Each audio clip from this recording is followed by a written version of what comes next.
Fala galera do Verdão, mais um pós-jogo aqui do nosso canal. Palmeiras empatou com o Flamengo jogando em casa, jogo bem equilibrado, né? Bem difícil.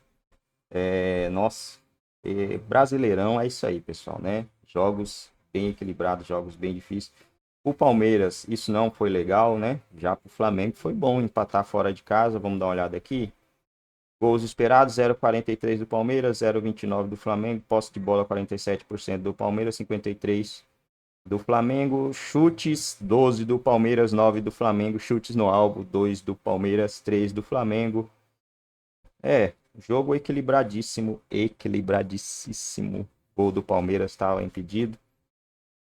Vamos ver agora o próximo jogo do Verdão, né? Que vai conseguir aí um resultado no Campeonato Brasileiro, é contra o São Paulo, cara.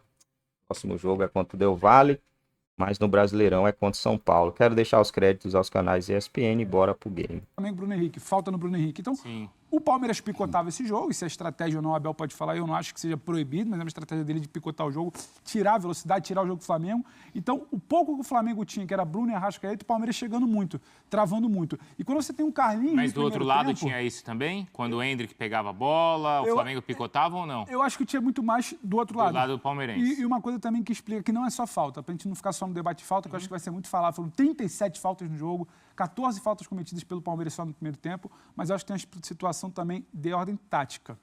O Flamengo tem dificuldade para sair jogando quando pressionado, então E o você Palmeiras acaba pressionou? tendo bem e você acaba tendo menos a bola chega com menos qualidade. O que você faz? Chicão, bola para frente, bico para frente, bola longa. O Carlinhos não é o Pedro, não é o cara que vai prender essa bola, esperar alguém passar, não é o cara que quando a bola está um pouco mais travada, só tem o Arrascaeta no meio, ele não vai sair para dar jogo no meio de campo. Por 2 ou 3 vezes, a gente foi aquela sensação, a gente até comentava, né? O jogo está melhor para o Flamengo no segundo tempo. Por 2 ou 3 vezes, assim que o Pedro entra, ele já arrasta o Murilo lá no meio de campo. Então ele arrasta o Murilo, abre um clarão. Por ali entra o Arrascaeta, depois entra o Gerson, depois entra o De La Cruz. Então, essa característica do Pedro também, sem bola, ou de ir buscar essa bola no meio de campo e dar opção de jogo, muda a dinâmica do segundo tempo. Não tinha isso no primeiro tempo. Então, você ter o Carlinhos te gera menos jogo, você não ter o De La Cruz, a tua dinâmica de meio de campo fica comprometida, só o Arrascaeta muito bem marcado pelo Palmeiras.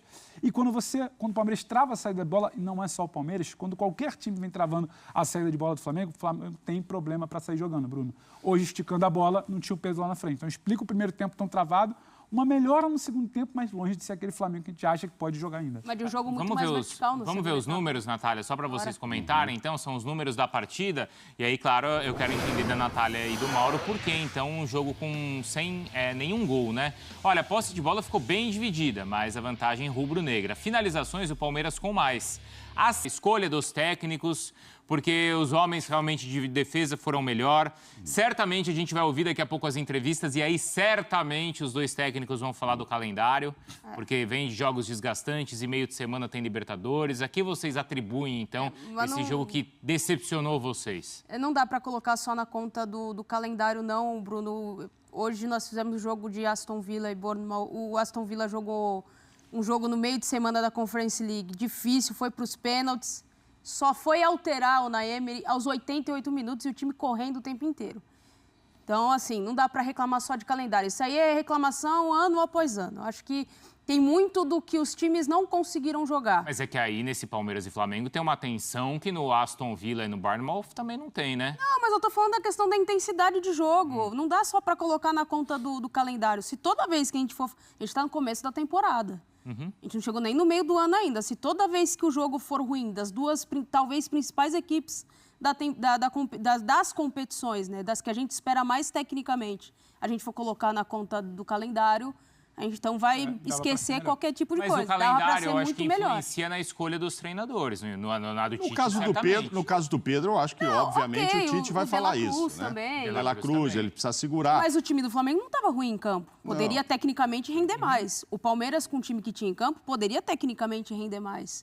Eu acho que passa muito pelo que o Pedro falou. Acho que tinha muito mais medo de perder do que propriamente a vontade de vencer, porque os times foram muito burocráticos em boa parte do primeiro tempo. O primeiro tempo ele é travado e não me parece, Bruno, dentro da sua pergunta, que os times estavam incomodados com isso. O Palmeiras estava confortável no primeiro tempo. Estava tudo tranquilo. Ele entra em campo para tirar. para tirar a velocidade de jogo, bola do pé do Flamengo. Porque se você tem o Arrascaeta do outro lado, você quer tirar a bola do pé do Arrascaeta. Se você tem o Bruno Henrique do outro lado, você não quer dar campo para o Bruno Henrique. O Palmeiras tirou o campo do Bruno, ele foi quem tentou alguma coisa ainda, aquela bola que a gente viu nos melhores momentos, a finalização do Luiz Araújo. Tem muito mais um desmarque ali do Luiz Araújo que chega na frente da meia-lua, o Bruno fica carregando, no tempo só acaba dando dele, chute de fora da área, Everton tira. Então, ele tira muitas vezes o campo do Bruno Henrique, ele não dá espaço para o Arrascaeta e ele ainda assusta em bola aérea alguma coisa. Me pareceu um jogo que o Abel idealizou no primeiro tempo, então ele não estava desconfortável. E o Flamengo sabia que não era o Pedro em campo, sabia que o De La Cruz não estava em campo, que talvez não tinha como exigir muito mais do Carlinhos ali, tanto que ele é sacado no intervalo. No segundo tempo, sim. Eu acho que o flamenguista, quando ele olha para o segundo tempo, ou o Tite, o torcedor que estava no ar, o torcedor que estava em casa, quando ele olha para o segundo tempo, ele fala: Palmeiras em algum momento não tinha o fôlego do primeiro tempo, a gente em algum momento teve volume que não teve no primeiro tempo, poderíamos ter feito. Sim. Fica a sensação, e o palmeirense poderia ter não se dando lá do gol do Moreno, poderia uma bola aqui, ali, outra, mas o empate foi o que se buscou.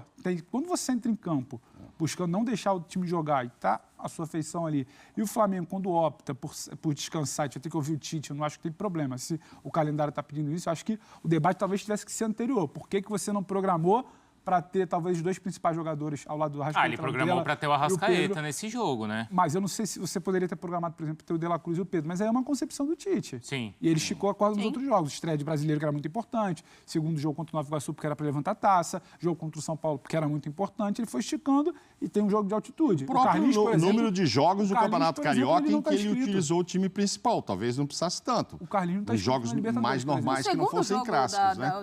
Olha, eu acho que o único que justificaria ele ter realmente mexido muito na equipe, que ele não mexeu, é o segundo jogo. Mas é que é o jogo da final, né? A taça. Sim, tudo bem, mas ali não precisaria. Era uma questão institucional, que a gente até falava durante a semana. O Flamengo tinha uma preocupação muito grande de levantar uma taça. Sim. O time principal estar em campo, não ser uma coisa de 3-0 na ida, 1-0 derrota na volta. Então, aquilo ali foi um projeto do clube. Não, agora, acho que ali justificava. Hoje, dentro do que o Pedro está falando, é o que eu penso. Eu não imagino que o Tite e o Abel tenham sentado para montar o jogo pensando como é que nós vamos ganhar do outro. Não, é como nós não vamos perder. Ou seja, quais são as armas do adversário? Essas. Isso que o Pedro está falando, eu acho que é o que aconteceu. Vou segurar o Flamengo aqui e o Flamengo... Primeiro eu não perco, né, Mauro? Depois eu vejo. Exatamente. Então, mas, Mauro, quando os dois técnicos, o Tite primeiro, o Tite eu acho que é o primeiro a tomar a iniciativa para querer ganhar o jogo. Sim. Quando ele coloca o Pedro, quando ele coloca o De La Cruz... No segundo tempo já, né? Então, no segundo tempo. Eu acho que o Tite toma a iniciativa. De acordo. E depois, o Abel demora um pouquinho, mas ele também toma uma iniciativa para ganhar o jogo, não toma? Ele reage ao que ele perdeu de campo. Exato.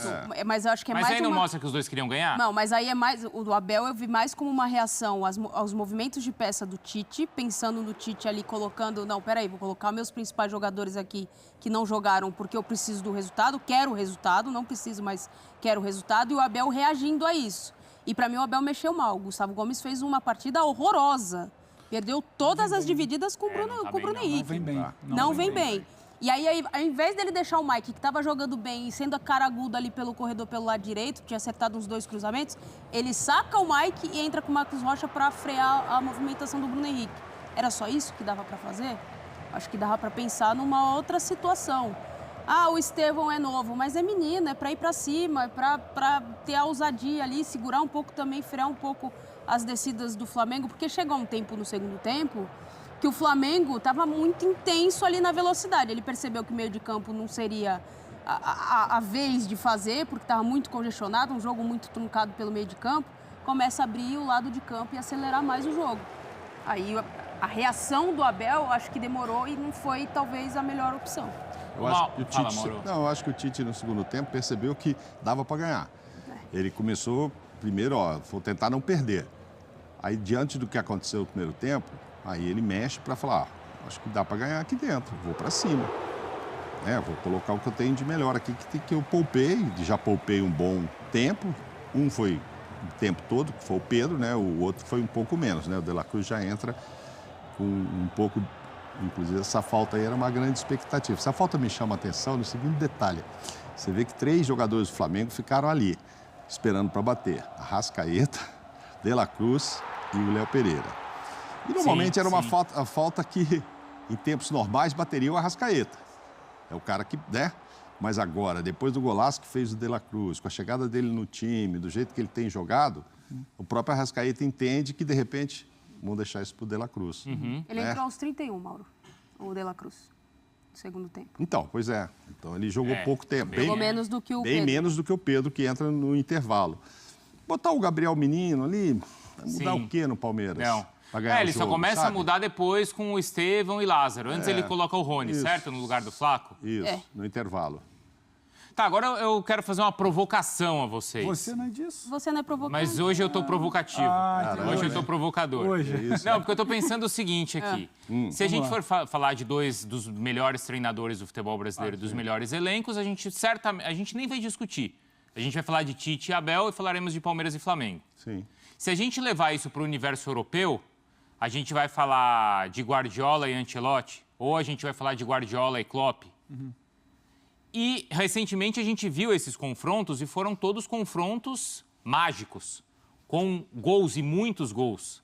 E se quiser descer um pouquinho a prateleira e falar de Bayern e Arsenal, é a mesma coisa. Ou de West Ham e Leverkusen, é a mesma coisa.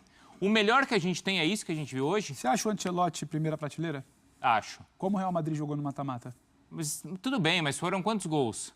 Então, mas hoje, por exemplo, se o Bruno... Eu acho que o Bruno tentou jogo. Tudo é estratégia. O Bruno Henrique, por exemplo, para mim, tentou jogo. Foi quem mais tentou jogo, fica na prateleira de destaques de um jogo, para mim, que foi muito abaixo. Mas foi um cara que finalizou mal. Decidiu mal. Escolheu errado algumas bolas. Então, assim, tivesse entrado uma bola do Bruno... Bom, pessoal, é isso aí, né? Não tem comparação, gente. Futebol brasileiro com futebol europeu. Não dá para comparar. Tem qualidade técnica. É tudo diferente lá. Tudo é... O Brasil tá aqui, os caras lá tá aqui, ó. Tem que olhar assim pros caras, infelizmente. Essa é a realidade. E os caras ficam endeusando esses jogadores aqui do Brasil, né? Não tem. O jogador que joga aí é o Endrick, que já tá indo embora, né? O resto, cara, é fraco, é limitado. Ah, o Arrascaeta, o De La Cruz, o Veiga, cara, não é essas coisas. Quando a gente compara com o futebol europeu, não é essas coisas, gente. A realidade, infelizmente, é essa. Olha o Al-Bilal aí, 30 e tantos jogos sem perder. Pegou um time mais ou menos aí de outro continente lá. Acabou, tomou 4, cara. Tomou 4-2, né? E na Champions, o jogo que era... Ganhou 30 e tantos jogos. O jogo que era pros caras ganhar, tomou uma porrada.